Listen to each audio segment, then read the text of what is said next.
नमस्कार। आज हम बात करेंगे भारत के परमाणु ऊर्जा उत्पादन में रिकॉर्ड उत्पादन को लेकर। दरअसल वित्तीय वर्ष 2024-25 में भारत ने परमाणु ऊर्जा उत्पादन में एक नया रिकॉर्ड बनाया है और इसी विषय पर हम बात करेंगे। और ये भारत ने जो अपने अगले लक्ष्य तय किए हैं, यानी कि 2070 तक शुद्ध शून्य कार्बन उत्सर्जन का जो लक्ष्य है, उसकी दिशा में भी एक सकारात्मक कदम के रूप में इसको देखा जा रहा है। तो आइए चर्चा की शुरुआत करते हैं और इसी विषय पर बात करते हैं। समझते हैं कि ये जो लक्ष्य हासिल करने की तरफ बढ़ रहे हैं, ये रिकॉर्ड उत्पादन हुआ है, इसके पीछे का कारण क्या है। साथ ही कुछ अन्य महत्वपूर्ण तथ्य होंगे जो आपकी परीक्षा के लिए इंपॉर्टेंट होंगे। तो परमाणु ऊर्जा उत्पादन में भारत ने रिकॉर्ड बनाया है, हमारी खबर यही है। कब की बात है? तो वर्ष 2024-25 में जो फाइनेंशियल ईयर है उसी की बात है। हुआ क्या है?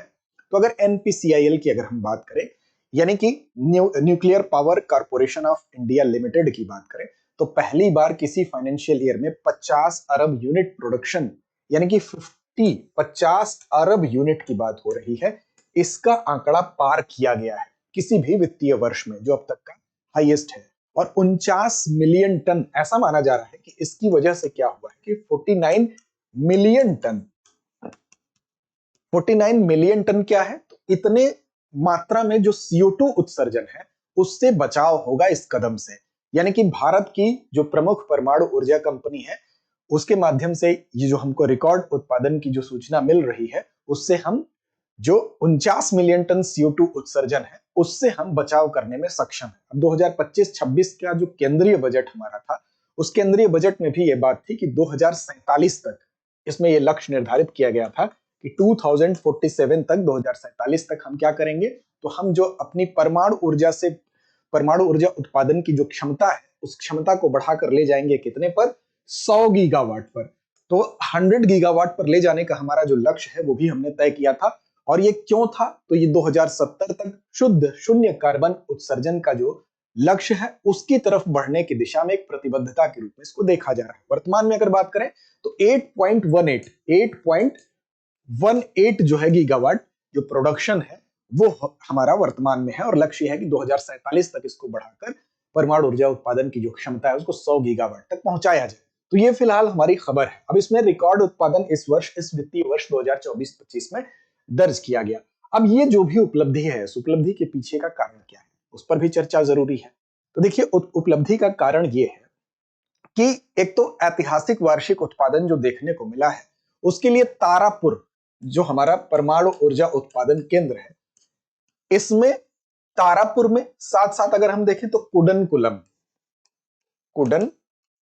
अब चलिए कमेंट करके बताइए ये दोनों कहां पर है। तो तारापुर और कुडनकुलम, यहां की तारापुर की 3 यूनिट 3 और कुडनकुलम की 2, ये 2 ऐसी यूनिट रही हैं कि ये लगातार 1 वर्ष से भी ज्यादा समय तक इन्होंने काम किया है।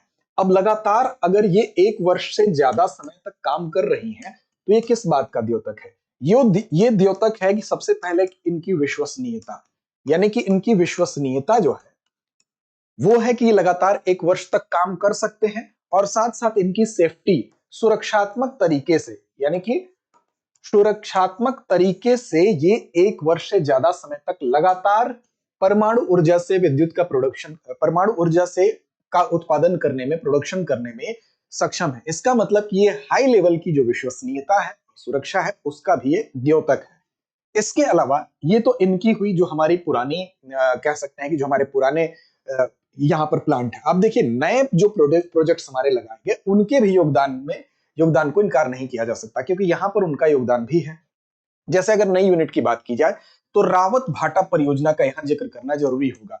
रावत भाटा परियोजना। अब देखिए, रावत भाटा का जिक्र क्यों जरूरी है? क्योंकि इसमें यूनिट 7 जो थी, इसकी यूनिट 7, रावत भाटा परियोजना की जो यूनिट 7 थी उसको नॉर्दर्न ग्रिड से जोड़ दिया गया और उसके बाद इसका परिचालन शुरू किया गया। तो इसकी वजह से भी प्रोडक्शन बढ़ा। साथ साथ जो काकरापार कहां है? काकरापार है आपका गुजरात में। तो काकरापार में भी अगर आप देखें, रावत भाटा के बाद काकरापार में पहले 2 रिएक्टरों को संचालन की मंजूरी दी गई, और ये दोनों रिएक्टर जो है, प्रत्येक की अगर बात करें तो 700 मेगावाट ई का मतलब इलेक्ट्रिकल, 700 मेगावाट इलेक्ट्रिकल की इसकी प्रत्येक यूनिट थी, और इसके संचालन को भी मंजूरी दी गई। तो कहीं ना कहीं जो काकरापार है और रावत भाटा है, इनका भी योगदान है जो कि नए प्रोजेक्ट के तौर पर शुरू किए गए। अब देखिए भविष्य की भी इसमें योजना है, यानी कि हम भविष्य में जो लक्ष्य हमने तय किया है कि भारत की जो परमाणु ऊर्जा प्रोडक्शन को वृद्धि का जो हमने लक्ष्य निर्धारित किया है कि 2047 तक हम 100 गीगावाट तक पहुंचेंगे, तो उसके लिए हम ये कोशिश करेंगे कि 2032 तक जाते जाते, क्या लक्ष्य है कि 2032 तक ये लक्ष्य निर्धारित किया गया है कि 100 और PHWR, PHWR क्या है? PHWR यानी कि pressurised heavy water reactors. Pressurised heavy water reactors क्या होता है? ये एक प्रकार का रिएक्टर ही होता है जो कि D2O यानी कि भारी जल का इस्तेमाल करता है, इसीलिए इसको प्रेशराइज्ड हैवी वाटर रिएक्टर के तौर पर जाना जाता है। तो इसमें 2032 तक कोशिश की जाएगी कि 10 और PHWR जो है वो प्रेशराइज्ड हैवी वाटर रिएक्टर्स जो हैं वो जोड़े जाएंगे, जिससे कि 22.5 गीगावाट की क्षमता से आगे बढ़ने के लिए हम इस कदम को भी उठाएंगे।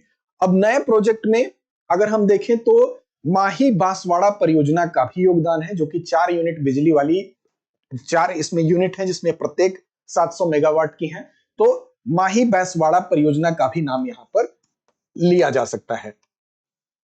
तो इस तरह से हम कह सकते हैं चाहे रावत भाटा हो, काकरापार हो या माही बांसवाड़ा प्रोजेक्ट हो, इसकी जो भी यूनिट थी आपकी 4 की चारों, वो कितनी थी? 750 मेगावाट इसके प्रत्येक यूनिट की क्षमता थी। अब ये तो हुआ कारण, यानी कि नए प्रोजेक्ट का इसमें योगदान भी है, पुराने प्रोजेक्ट ने जो लगातार काम करने की क्षमता है वो भी दिखाई है, कुछ चुनौतियां भी हैं।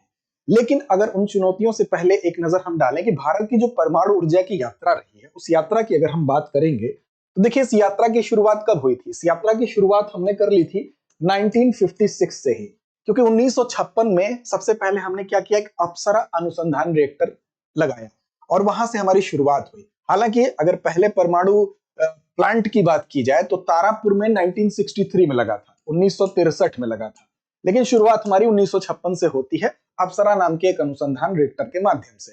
1960 से 70 का जो दशक था उसमें ये विकास और हुआ। 1954 में जो डॉक्टर होमी जहांगीर भाभा थे, उन्होंने ये तय किया कि हम 80 तक पहुंचते पहुंचते हम 8 गीगावाट जो है वो परमाणु ऊर्जा से उत्पन्न करेंगे, यानी कि ये लक्ष्य तब निर्धारित किया गया था। कब की बात हो रही है ये? तो ये आपकी बात हो रही है 1954 के। 1954 में तय किया गया कि हम 1954 में तय किया गया कि हम 1980 तक जाते जाते हमारा लक्ष्य क्या होगा? 8 गीगावाट का हमने लक्ष्य रखा था कि हम इसको परमाणु ऊर्जा से इसको उत्पन्न करेंगे। आज देखिए हम लक्ष्य तय कर रहे हैं 2047 तक 100 गीगावाट का, यानी कि एक सफर जो शुरू हुआ था वो कहां से शुरू हुआ, अब कहां तक हमको जाना है। अब देखिए 1954 में ये बात तय की गई थी और तमाम उस वक्त अंतरराष्ट्रीय चुनौतियां भी आई, लेकिन उन अंतरराष्ट्रीय चुनौतियों के बावजूद 220 मेगावाट के PHWR यानी जिसकी अभी हम बात किए गए आपके सामने अभी रखी गई थी, प्रेशराइज्ड जो वाटर के माध्यम से जो रिएक्टर चलता है, तो उसका हमने स्वदेशीकरण किया और सबसे पहले राजस्थान में उसको इंप्लीमेंट किया गया, उपयोग किया गया, और उसके बाद फिर वही नरौरा में, फिर कैगा में, काकरापार में भी इंप्लीमेंट किया गया। वर्तमान उत्पादन क्षमता हमारी 8.18 गीगावाट है, यानी कि जो लक्ष्य हमने तय किया था 80 तक, वर्तमान अगर देखें तो हम उससे थोड़ा सा ऊपर हैं, लेकिन इसको और बढ़ाए जाने की जरूरत है और 100 गीगावाट तक जो हमने लक्ष्य रखा है 2047 तक पहुंचने का, उसकी तरफ हम बढ़ रहे हैं। अब देखिए भारत ने COP28 में भी अगर आप देखेंगे तो COP28 में क्या हुआ, तो COP28 में एक लक्ष्य था जिसको कि भारत ने भी क्या किया, उस लक्ष्य का समर्थन किया। वो ये था कि जो वैश्विक परमाणु ऊर्जा क्षमता है उसको 3 गुना बढ़ाना लक्ष्य तय किया गया था।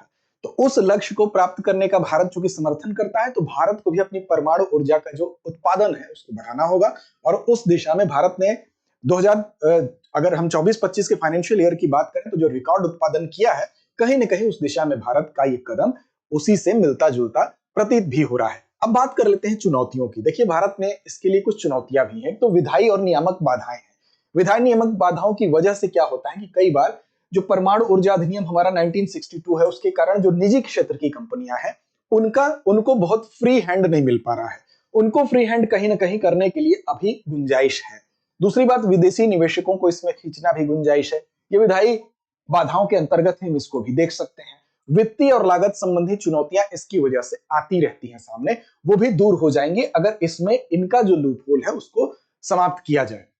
अब देखिए यहाँ पर ईंधन आपूर्ति की समस्या भी आती है, क्योंकि विशेष तौर पर आप देखें तो अपशिष्ट प्रबंधन ये भी एक समस्या बनी हुई है। भारत में जैसे यूरेनियम का भंडार तो बहुत सीमित है, तो इस तरह से हमारे पास क्या है, ईंधन आपूर्ति की समस्या आती है। और साथ साथ जो अपशिष्ट यानी वेस्ट मैनेजमेंट जो है उसके प्रबंधन की चुनौतियां भी हैं, विशेष तौर पर जो उच्च स्तरीय परमाणु कचरे के लिए भारत के पास अभी भी स्थायी गहरे भू भंडारण स्थल नहीं है, क्योंकि इनको एक विशेष तरीके से भूमि के अंदर उसको भंडारण किया जाता है इस कचरे का, ताकि इससे किसी भी प्रकार का रेडिएशन होके किसी भी स्वास्थ्य पर, चाहे वो किसी भी प्रकार का जीव जंतु हो या मनुष्य हो, उसके स्वास्थ्य पर विपरीत प्रभाव ना पड़े।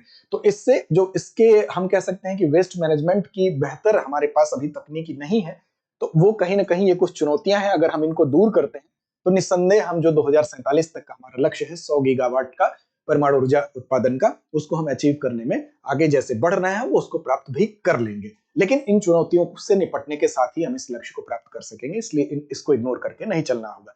तो चलिए अब अंत में आगे बढ़ते हैं, और आगे बढ़ने से पहले आपको एक बेहतरीन सूचना देते हैं कि अब दृष्टि आईएएस आपके शहर रांची में भी है। अगर आप जेपीएससी और यूपीएससी की तैयारी करना चाहते हैं तो आप हमारे रांची सेंटर से भी लाभान्वित हो सकते हैं। साथ ही साथ आपके लिए एक महत्वपूर्ण सूचना है, हमारा एक स्पेशल कोर्स जो कि 24,999 रुपए मात्र में है। और इसकी खास बात क्या है, इस कोर्स का नाम GS studio foundation live online course है, यानी कि स्टूडियो से ही ये लाइव ऑनलाइन कोर्स है। और फाउंडेशन का मतलब ही है कि ये आपकी जो जीएस की तैयारी है प्रीलिम्स से लेकर मेंस तक, उसको बेहतरीन तरीके से इस कोर्स के माध्यम से आप कर पाएंगे। 14 माह में ही पूरे सिलेबस को कवर किया जाएगा। इस कोर्स की विशेषताओं को देख लेते हैं तो 1250 प्लस घंटों की इसमें कक्षाएं आपको मिलेंगी। साथ ही साथ 18 माह इस कोर्स की वैलिडिटी है और इसको बढ़ाया भी जा सकता है, उसका विकल्प है। लेक्चर के दौरान जो भी चीजें बोर्ड पर लिखी जाएंगी वो आपको पीडीएफ फॉर्म में उपलब्ध करा दी जाएंगी, तो आपको उसको रिवीजन करना भी आसान होगा। क्लास के दौरान लाइव चैट आप कर सकते हैं, कोई भी आपकी समस्या है उस समस्या से आप शिक्षक को अवगत करा सकते हैं। 18 क्लास टेस्ट भी आपको मिलेंगे, प्रीलिम्स और मेंस दोनों के। तो इस तरह से आप टेस्ट के माध्यम से अपने आप को परखेंगे, अपनी तैयारी को धार दे पाएंगे। प्रिंटेड क्लास नोट्स तो आपको मिलेंगे ही, कलर्ड बुकलेट्स भी मिलेंगी। सबसे इंपॉर्टेंट चीज होता है करंट अफेयर्स, और इसके लिए 2 वर्षों का आपको करंट अफेयर्स की क्लास जो भी क्लासेस है उनका एक्सेस दिया जा रहा है। और साथ ही साथ जो प्रिंटेड मटेरियल्स है वो भी प्रदान किए जा रहे हैं। मासिक संग्रह जो आती है उसको आपको प्रदान किया जाएगा 24 माह। तो इस तरह से 2 साल का करंट अफेयर्स भी आपका इसी में है। मात्र 24,999 में इस कोर्स की आकर्षक कीमत से आप इसकी गुणवत्ता को कमतर मत आकिएगा, क्योंकि 26 वर्षों के अनुभवी टीम ने इसको तैयार किया है और वहां से जो कंटेंट होगा वो आपको प्रोवाइड कराया जाएगा। और साथ ही साथ इसमें एडमिशन प्रारंभ है। डिस्क्रिप्शन में जो लिंक है उसके माध्यम से आप यहां तक पहुंच सकते हैं। दृष्टि लर्निंग ऐप को डाउनलोड कर लीजिए, वहां से कोर्स को परचेज कर सकते हैं। आपके मन में किसी भी तरह की शंका है, डाउट है, तो हमारा नंबर भी है 8750187501। इस नंबर पर आप कॉल करिए, किसी भी प्रकार की दुविधा है तो इस नंबर पर आप पूछ सकते हैं। चलिए अंत में एक अभ्यास प्रश्न जो हमेशा की तरह आपकी जिम्मेदारी है आप पर छोड़ते हैं। भारत ने 2047 तक परमाणु ऊर्जा क्षमता का लक्ष्य कितना निर्धारित किया है? विकल्प आपके सामने है, 50 गीगावाट, 75 गीगावाट, 100 गीगावाट या 150 गीगावाट। तो चलिए इस प्रश्न का जवाब कमेंट बॉक्स में दीजिए। लड़ते रहिए, अपने लक्ष्य की ओर बढ़ते रहिए। अब एग्जाम की तैयारी को और बेहतर करने के लिए हमारे चैनल को लाइक, शेयर और सब्सक्राइब करना ना भूलें।